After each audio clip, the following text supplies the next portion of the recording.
माय मराठी विषयाने 10वी परीक्षेला शुक्रवारपासून सुरुवात. कॉपीमुक्त संकल्प. मुरुम परीक्षा केंद्र 2, हॉल 22, विद्यार्थी 525. झूम मीटिंगद्वारे केंद्रावर नियंत्रण. मुरुम तारीख 20. आजपासून महाराष्ट्र राज्य माध्यमिक व उच्च माध्यमिक शिक्षण मंडळाच्या इयत्ता 10वीच्या लेखी परीक्षेला दिनांक 20 फेब्रुवारी वार शुक्रवार रोजी सुरुवात झाली. या परीक्षेसाठी मुरुम शहरात 2 केंद्र असून प्रतिभा निकेतन विद्यालय केंद्र क्रमांक 6107 व जिल्हा परिषद कन्या प्रशाला केंद्र क्रमांक 6108 या केंद्र आहेत.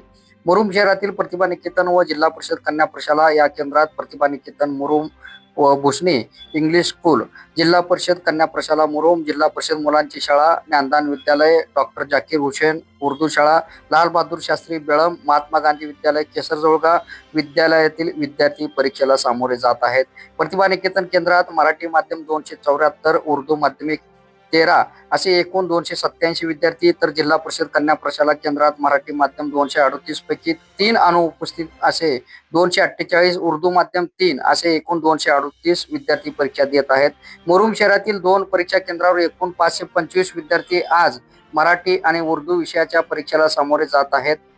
प्रतिभा निकेतन विद्यालयात 12 हॉल तर जिल्हा परिषद कन्या प्रशालेत 10 हॉल मध्ये परीक्षा घेण्यात येत आहेत. 10वी बोर्डाचे दिनांक 20 रोजी मराठी उर्दू माध्यमातून मराठी विषयाच्या पेपर पासून परीक्षेला सुरुवात झाली असून दिनांक 18 मार्च रोजी 10वी बोर्डाचे परीक्षा संपणार आहेत.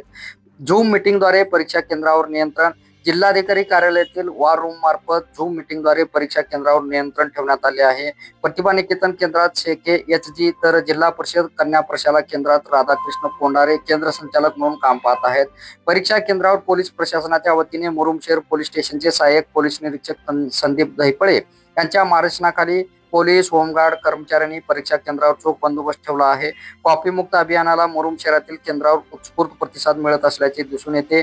महसूल प्रशासनाच्या वतीने कॉपीमुक्त अभियानाला सहकार्य करण्याचे आवाहन करीत विद्यार्थ्यांना शुभेच्छा दिल्या.